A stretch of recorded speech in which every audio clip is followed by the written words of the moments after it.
Bonjour, j'aimerais vous parler aujourd'hui du chemin de croix, la Via Crucis.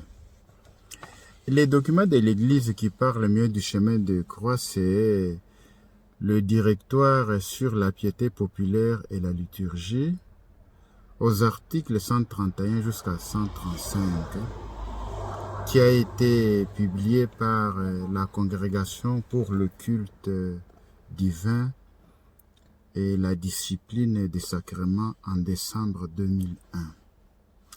En fait, parmi les pieux exercices destinés à vénérer la passion du Seigneur, on peut citer la Via Crucis. Ces pieux exercices leur permet de revivre avec une attention particulière cette ultime étape du chemin parcouru par Jésus durant sa vie terrestre. Depuis les monts des Oliviers ou dans les domaines appelés Gethsémani. Marc 14, 32. Le Seigneur fut saisi par l'angoisse jusqu'au mont du Calvaire où il fut crucifié entre deux bandits et au jardin où il fut déposé dans un sépulcre neuf creusé dans les rocs. La Via Crucis peut être considérée comme la synthèse d'un certain nombre de dévotions qui remontent au Moyen-Âge. Nous verrons qui a inventé la Via Crucis. Le pèlerinage en Terre Sainte, durant lequel les fidèles se rendent sur le lieu de la Passion du Seigneur, l'évocation des chutes du Christ sous le poids de la croix est celle du chemin de croix douloureux du Christ, qui est marqué par une procession accomplie d'église en église en mémoire des étapes parcourues par le Christ durant sa passion.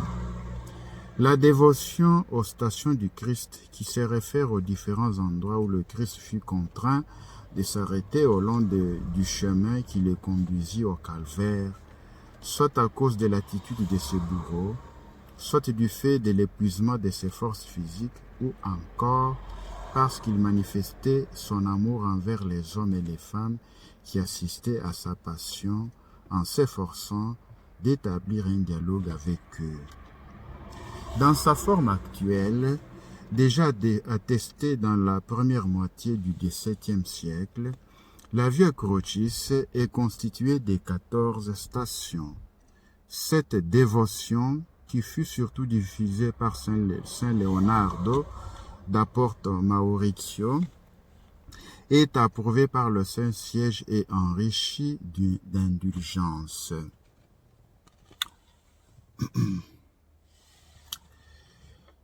La Via Crucis est un chemin tracé par l'Esprit Saint, ce feu divin qui brûlait dans le cœur du Christ et les poussait à marcher vers le calvaire.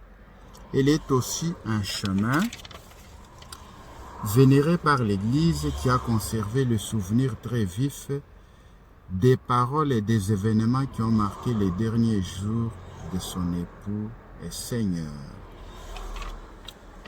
Le chemin de croix, acte dévotionnel ou communautaire pour revivre les événements de la Passion du Christ, est une pratique fréquente pendant le carême et surtout les vendredis saints. Et même en dehors du temps des carêmes, il y a des chrétiens qui s'évertuent à pratiquer cet exercice de dévotion chaque jour. J'en connais.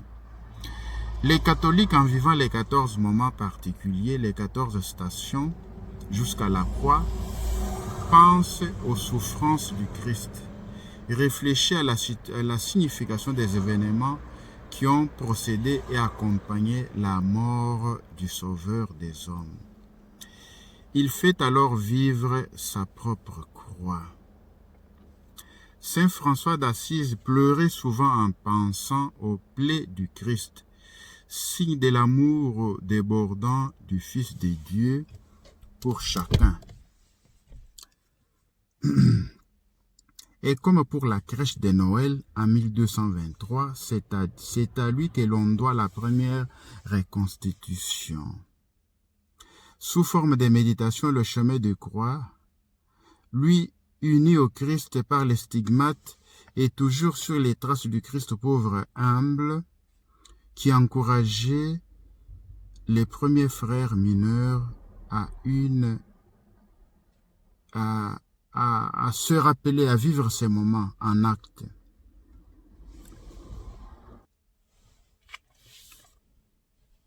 Les Poverello d'Assise brûlent d'amour pour le Christ, et il veut que ses frères se conforment davantage en lui en le contemplant. Concrètement, dans l'anéantissement de la croix, il veut que, sur ce chemin reproduisant la marche du Seigneur depuis le prétoire des Pilates jusqu'à Golgotha, il élargisse leur prière aux souffrances de tous les hommes. La tradition s'installe et les franciscains, je disais que les franciscains à Jérusalem, après la fondation de la custodie de Terre Sainte, où ils sont présents depuis 1220, invitent les pèlerins à participer à des exercices spirituels sur la voie douloureuse du Christ. Peu à peu, cet exercice se transforme en une série de méditations sur les épisodes de la Passion du Christ, accompagnées des représentations illustrant chaque épisode. Pour cela, les franciscains aménagent en plein air ou dans les églises des séries d'évocations, tableaux, statues, croix, reproduisant des scènes marquant de l'itinéraire du Christ vers le calvaire. Entre chaque étape, dont le nombre variera jusqu'au XVIIe siècle, une prière et une méditation. La propagation du chemin de croix. Mais le vrai tournant du chemin de croix se dessine à partir du XVe siècle, avec le développement de la dévotion aux chutes de la Passion et aux chutes sous la croix. Dans certains pays, on vénère aussi, par exemple à Rome, les marches du Christ, au nombre de 7 ou de 9, parfois à l'aide des colonnes dressées sur le chemin allant vers une église. Puis commence à apparaître la dévotion aux stations du Christ, dont le nombre varie selon qu'on l'on fasse partir de l'adieu de Jésus à sa mère, du cénacle et du jardin, ou encore de chez Pilate, et strictement dans le cercle restreint des franciscains.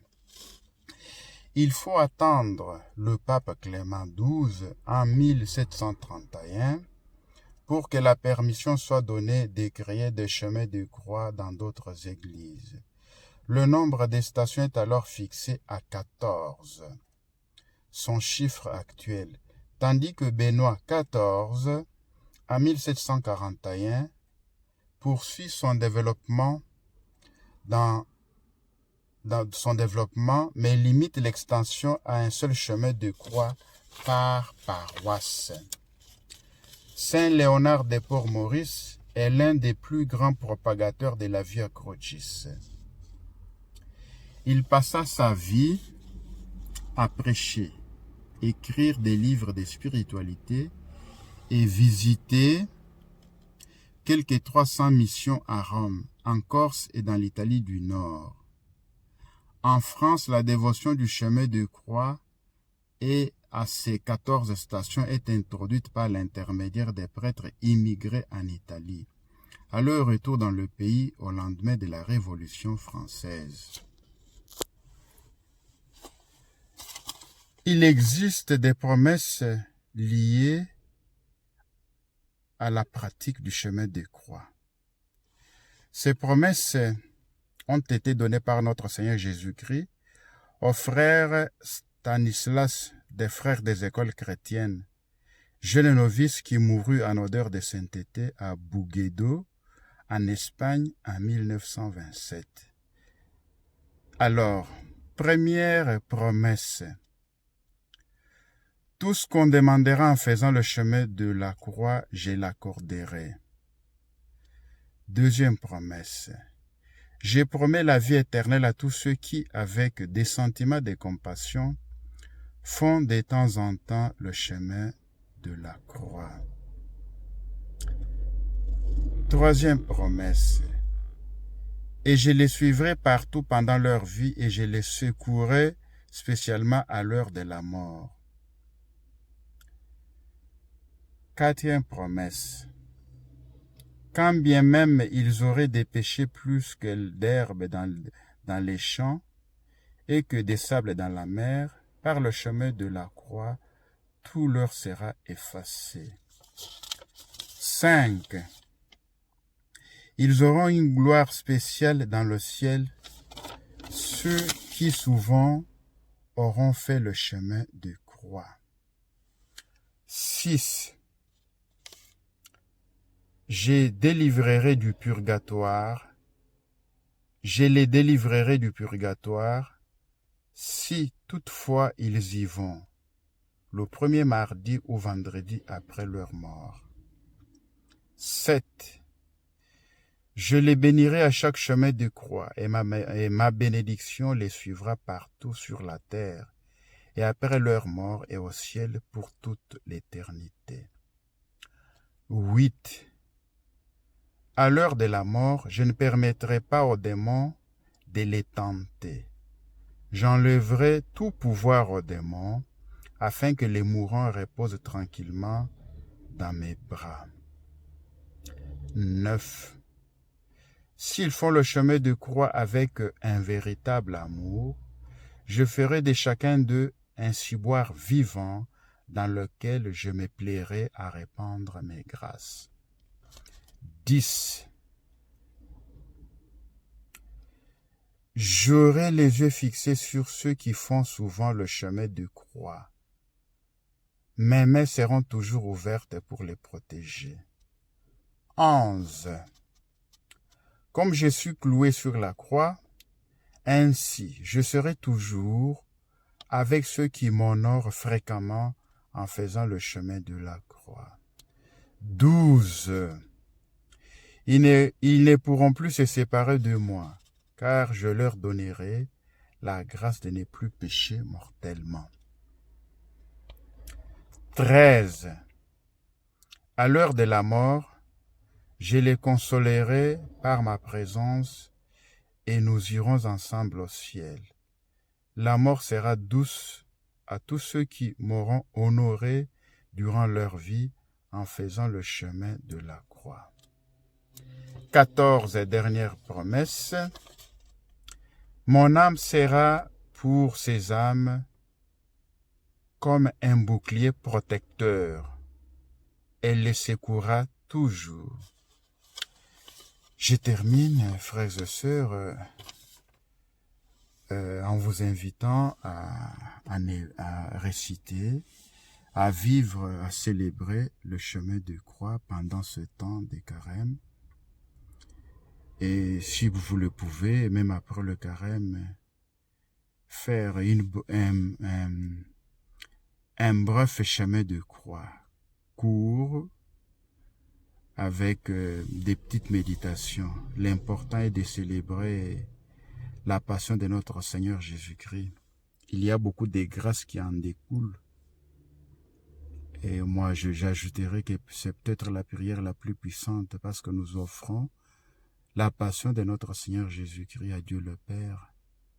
Et nous consolons notre Seigneur Jésus-Christ qui est crucifié sur la croix. Parce que le plus souvent, il n'est pas consolé. Les hommes ne lui manifestent pas l'amour. Ok, au revoir et à la prochaine. Que le Seigneur vous bénisse partout où vous m'écoutez. Au nom du Père et du Fils et du Saint-Esprit. Amen.